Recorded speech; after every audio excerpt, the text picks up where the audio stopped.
नमस्कार महाराष्ट्र, कसे आहात? आय होप मस्त आणि मजेत असाल। 9वी तुमची नुकतीच संपलेली आहे, 10वीला सुरुवात झालेली आहे। पण 10वीच्या सुरुवातीच्या नेमक्या काळामध्ये तुम्हाला वेगवेगळ्या अशा काही अफवांनी घाबरवलेलं सुद्धा असेल। सिलेबस पॅटर्न तोच राहणार आहे का? पुस्तकं तीच असणार आहेत का? 100 पैकी 100 मार्क्स मिळवणं अवघड जाणार आहे का? हार्ड्स क्वेश्चन नावाची काय भानगड असते? पेपर पॅटर्नला कसं पूर्ण समजून घ्यायचंय? या सगळ्या प्रश्नांची उत्तरं तुम्हाला देणारा हा एक सगळ्यात महत्त्वाचा सेशन, सगळ्यात महत्त्वाचा व्हिडिओ असणार आहे। शेवटपर्यंत पाहायला विसरू नका।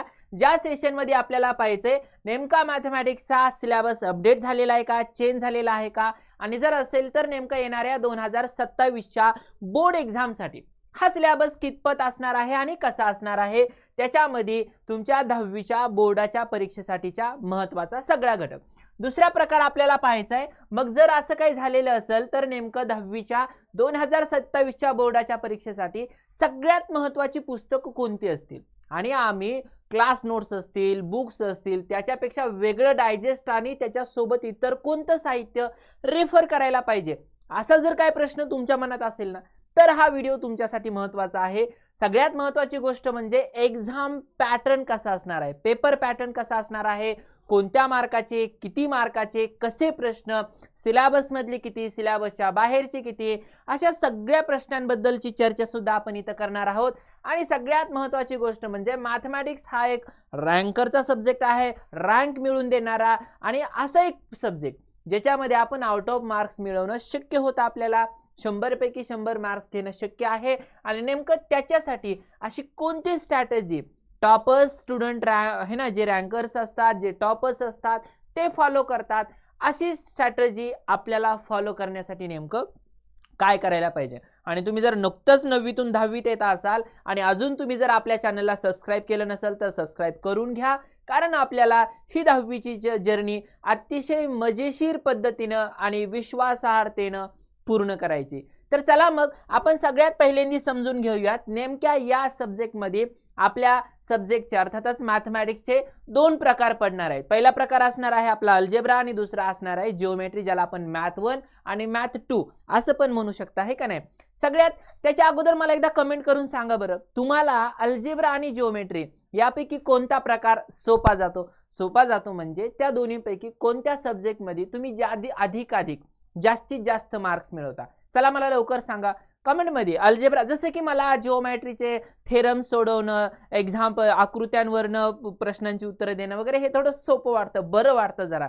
तुम्हाला तसं कोणतं सोपं वाटतं? अल्जेब्रा वाटत असेल तर मला कमेंट मध्ये अल्जेब्रा सांगा, जिओमेट्री सोपं जात असेल तर जिओमेट्री सांगा। चला बघूयात, हे तुमचं बुक्स असणार आहे अल्जेब्राचं, ज्याच्यामध्ये गेल्या 7-8 वर्षापासून हा सिलेबस आहे, ज्याच्यामध्ये यत्किंचितही बदल झालेला नाही। तर हेच बुक्स असणार आहे, आणि 2027ची बोर्डाची परीक्षा तरी तुम्हाला याच सिलेबसवरनं द्यायचे। अल्जेब्राचा जेव्हा विचार कराल त्यावेळेस तुम्हाला हे काही 6 चॅप्टर असणार आहे, ज्याच्यामध्ये लिनियर इक्वेशन इनटू व्हेरिएबल, जो की आपण 9वीला सुद्धा पाहिलेला आहे, 10वीला सुद्धा जशास तसा पाहायचा आहे, ज्याच्यामध्ये एलिमिनेशन मेथड आहे, सबस्टिट्यूशन मेथड आहे, क्रेमर्स रूल न सुद्धा आपल्याला एक्झाम्पल सॉल्व करायचे। जिथं सीबीएसई ला क्रॉस मल्टिप्लिकेशन मेथड असते की है ना, तसं आपल्याला या ठिकाणी क्रेमर्स रूल वापरायचा आहे। खूप अतिशय सोपा चॅप्टर आहे, शेवटी वर्ड प्रॉब्लेम्स पण हॉर्स मध्ये ज्याची आपल्याला मदत होते असा, आणि क्वाड्रॅटिक इक्वेशन सुद्धा अगदी त्याच पद्धतीने सोपा चॅप्टर आहे। अरिथमेटिक प्रोग्रेशन नावाचा एक नवीन कन्सेप्ट आपल्याला या ठिकाणी ऍड झालेली आहे, आणि जीएसटीचा फायनान्शियल प्लॅनिंग आपण 9वीला तर अभ्यास केलेलाच आहे, ठीक आहे। सीबीएसई वाल्याला असलं काही नसतं बरं का, त्यांना फायनान्शियल प्लॅनिंग जीएसटी बीएसटी लय अवघड वाटतं, ठीक आहे। त्यांना डायरेक्ट 10वीला वगैरे आयसीएसईला आहे, तसं सीबीएसई वाल्यांचा सुद्धा तेवढा अभ्यास नाही। असा आपला अपडेटेड सिलेबस आहे स्टेट बोर्डचा, भारी आहे, आयसीएसई लेवलचा आहे, ठीक आहे। आपण सीबीएसई पेक्षा कितीतरी पुढे आहोत, आणि म्हणून फायनान्शियल प्लॅनिंग जो आपण 9वीला आहे त्याचा एक पार्ट 1 पाहिलेला आहे, आता पार्ट 2 आपल्याला 10वीत पाहायचा आहे।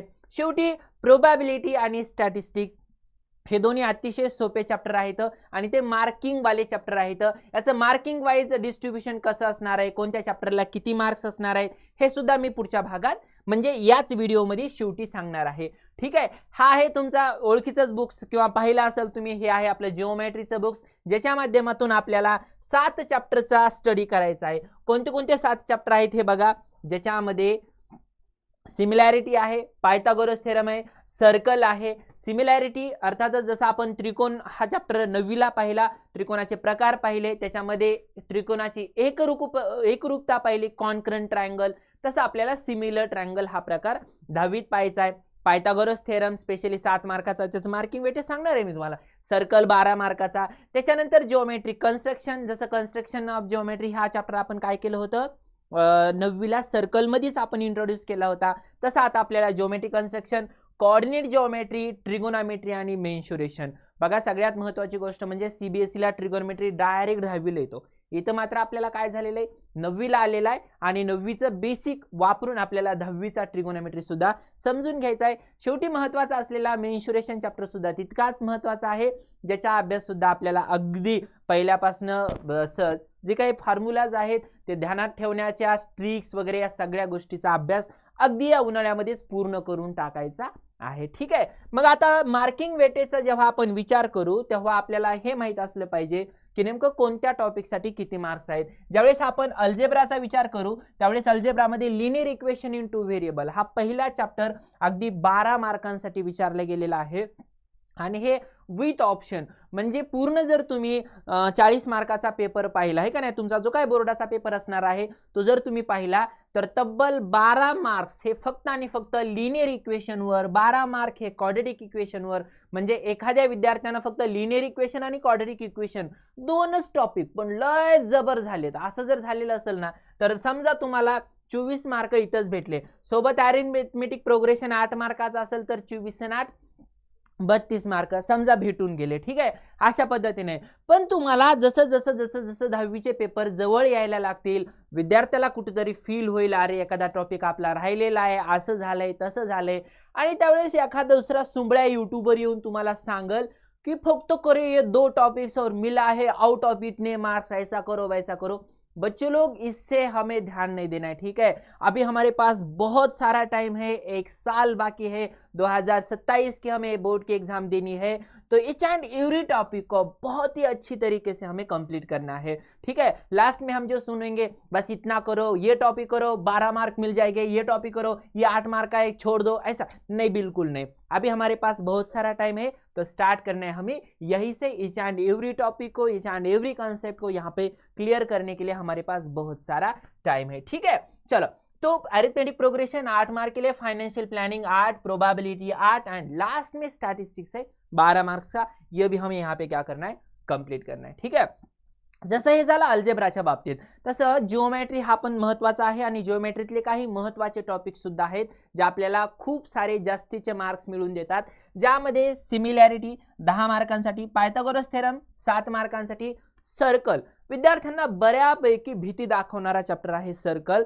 पण लक्षात ठेवा आपण यूट्यूबवर अतिशय पूर्ण कन्सेप्ट क्लिअर करून घेणार आहोत, ज्याच्यामध्ये तुम्हाला हे 12 मार्क्स हक्काचे वाटणार आहेत, ज्याच्या माध्यमातून कन्सेप्ट जर आपण समजून घेतली आपला एकही मार्क्स त्या ठिकाणी कट होण्याची शक्यता राहणार नाही. ठीक आहे, त्याच्यानंतर geometry construction, coordinate geometry 7 mark, हे तिन्ही टॉपिक 7 मार्कांसाठी असतात. आणि शेवटी हे हा जो आहे मेन्शुरेशन तो 10 मार्कांसाठी. तुम्ही जर हे सगळं पाहिलं तर 60 मार्कांचा पेपर आहे हा. किती मार्काचा? 60. या 60 पैकी आपल्याला किती मार्क सोडवायचे तर 40 मार्काचा पेपर सोडवायचा आहे. हे है ना, चॅप्टर वाईज जो डिस्ट्रीब्युशन आहे ते तुम्हाला लक्षात असलं पाहिजे. बाळांनो, आता जो येणारा तुमचा बोर्डाचा पेपर असणार आहे तो नेमका कसा असणार आहे बघा. अल्जेब्रा आणि जिओमेट्री हे दोन्ही पण सारखेच असणार आहेत. दुसरी सगळ्यात महत्त्वाची गोष्ट म्हणजे पहिला प्रश्न असणार आहे तुमचा एमसीक्यू, ज्याला आपण काय म्हणू, एमसीक्यू म्हणू. हे एमसीक्यू किती मार्काचे असणार आहेत? 4 मार्काचे आणि त्याचे 4 मार्क्स असणार आहे. ठीक आहे, 4 प्रश्न असतील, 4 मार्क्स असतील. ओके, त्याच्यानंतर सॉल्व 4 आउट ऑफ 4 म्हणजे 4 क्वेश्चन दिलेले असतील. एमसीक्यू ना, ज्याला आपण व्हीएसक्यू म्हणू, व्हेरी शॉर्ट क्वेश्चन है ना. आणि हे क्वेश्चन असणार आहेत 1 मार्कासाठी 1 प्रश्न, असे 4 प्रश्न असतील. तुम्हाला त्याचे 4 मार्क्स मिळून जातील. आता येऊयात आपण क्वेश्चन नंबर 2 कडे. क्वेश्चन नंबर 2 हा पहिला जो असणार आहे तो असणार आहे ऍक्टिव्हिटी बेस्ड, ज्याच्यामध्ये आपल्याला आपण 9वीला पण पाहिलं ना ऍक्टिव्हिटी सॉल्व करण्याचा प्रकार, तसं आपण ऍक्टिव्हिटी सॉल्व करू शकतो. आणि हे ऍक्टिव्हिटी बेस्ड क्वेश्चन असणार आहेत 2 मार्कांसाठी. 3 प्रश्न दिलेले असतील, आपल्याला फक्त 2 सॉल्व करायचे, दोन्ही 4 मार्कांसाठी. बघा 6 पैकी तर 4 मार्क, हे विथ ऑप्शन आपल्याला 6 मार्क असणार आहेत. ज्यावेळेस आपण त्याच्यातला क्वेश्चन दुसरा पाहू. तिथं आता पहिला झाला ऍक्टिव्हिटी बेस्ड, दुसरा असणार आहे थोडासा शॉर्ट क्वेश्चन आहे ना, व्हेरी शॉर्ट क्वेश्चन नाही, आता शॉर्ट क्वेश्चन 2 मार्कांसाठी. प्रश्न विचारले जातील 5 आणि त्याच्यापैकी आपल्याला 4 सॉल्व्ह करायचे आहेत, म्हणजे 10 पैकी आपल्याला या ठिकाणी 8 मार्क्स मिळवायचे आहेत. हा क्वेश्चन नंबर फर्स्ट सेकंड झाल्यानंतर थर्ड क्वेश्चन सेम तसाच असणार आहे. पहिला प्रश्न ऍक्टिव्हिटीसाठी 3 मार्काला, दुसरा प्रश्न थोडासा आहे ना मोठा प्रश्न असणार आहे 3 मार्काचा लॉंग क्वेश्चन, आणि त्या लॉंग क्वेश्चन मध्ये आपल्याला 2 प्रश्न सोडवायचे 3 मार्कांसाठी. 4 पैकी 2 अशा पद्धतीने हे एक ऍक्टिव्हिटी सॉल्व्ह केली आपण. या ठिकाणी किती मार्क भेटतील आपल्याला? 3 मार्क, आणि 2 ऍक्टिव्हिटी असणार आहे, 3 दोन्ही 6 मार्काच्या. त्यापैकी आपल्याला एक ऍक्टिव्हिटी या ठिकाणी सॉल्व्ह करायची. ज्यावेळेस आपण 4 पैकी आहे ना दुसरा क्वेश्चन तिसऱ्यातला बी बघू, ते तर आपल्याला किती प्रश्न विचारले जातील? 4 प्रश्न विचारले जातील. 4 पैकी आपल्याला फक्त 2 सॉल्व्ह करायचे आहेत, म्हणजे 3 दोन्ही 6 मार्क इथं मिळतील 12 पैकी. सगळ्यात शेवटचा जो काही चौथा क्वेश्चन आहे हा असणार आहे ज्याला आपण HOTS हॉट्स म्हणतो, जो सिलेबसच्या बाहेरचा येतो. बाळांनो, आता सिलेबसच्या बाहेरचा म्हणजे खरंच तो बाहेरचा असतो का? बिलकुल नाही. त्याची सुद्धा विशेष सिरीज आपण सुरू करणार आहोत. म्हणजे प्रत्येक चॅप्टर नंतर आतापर्यंत आलेले हॉट्स क्वेश्चन आणि संभाव्यता कशी आहे, काय आहे संभाव्यता की असे प्रश्न येण्याची, याविषयीची सिरीज सुद्धा आपण लगेच ताबडतोब चालू करणार आहोत. ज्याच्यामध्ये हे 3 प्रश्न नेमका सिलेबसच्या बाहेरचे म्हणजे नेमका कोणता बदल करून विचारले जातात, परीक्षकांची आहे ना पेपर सेटरची भावना नेमकी काय असते हे आपल्याला या ठिकाणी समजून घ्यायचंय. असे 2 प्रश्न असतात 8 मार्कांसाठी आणि ऑप्शन सहित 12 मार्कांसाठी. आणि शेवटचा प्रश्न असतो तो सुद्धा हॉट्सच असतो, म्हणजे तो सुद्धा सिलेबसच्या कोणत्या एक्सरसाइज मधला वगैरे नसतो. हा प्रॉब्लेम सेट मधला असण्याची शक्यता असते.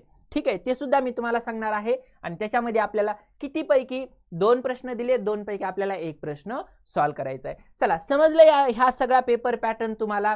जर समजा एवढं सगळं समजलं असेल तर लक्षात राहू द्या. हा, कमेंट मध्ये मला एकदा yes yes yes yes type करा, कमेंट समजलं असेल तर.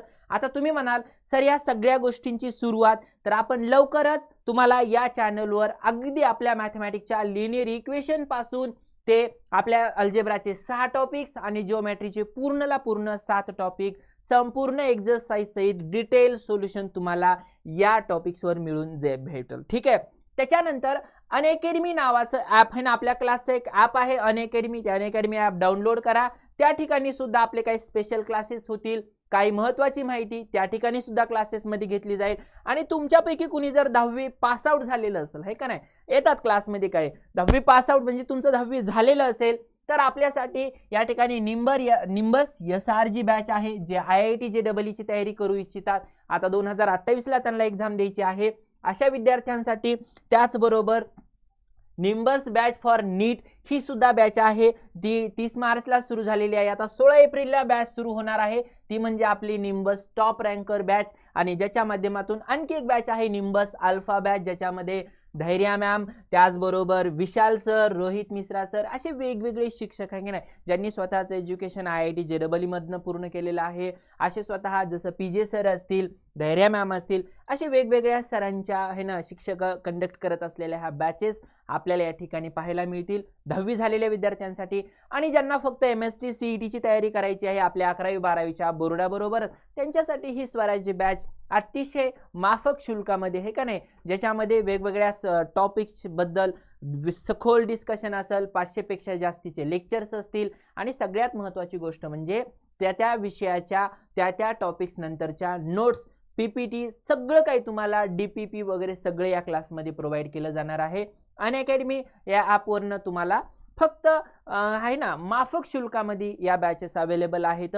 आणि राहिला प्रश्न 10वीच्या विद्यार्थ्यांचा, तर 10वीच्या आता सध्या जे 10वीला सुरुवात करणार आहेत त्या विद्यार्थ्यांसाठी धमाकेदार असा आम्ही काहीतरी घेऊन आलेलो आहोत. वेट अँड वॉचच्या भूमिकेत जास्त काळ तुम्हाला थांबायचं नाही. लवकरच आपण या चॅनलवर 10वीची तयारी सुरू करणार आहोत. चला, या चॅनलला सबस्क्राईब करायला आणि तुमच्या जवळच्या मित्रांना, ज्यांची नुकतीच 10वी सुरू होत आहे तशा विद्यार्थ्यांना या चॅनलची लिंक शेअर करायला, या व्हिडिओला लाईक करायला विसरू नका. भेटूयात लवकरच नव्या बॅच सोबत, ज्याच्यामध्ये आपल्याला पूर्ण 10वीची तयारी करायची आहे. चला, बाय.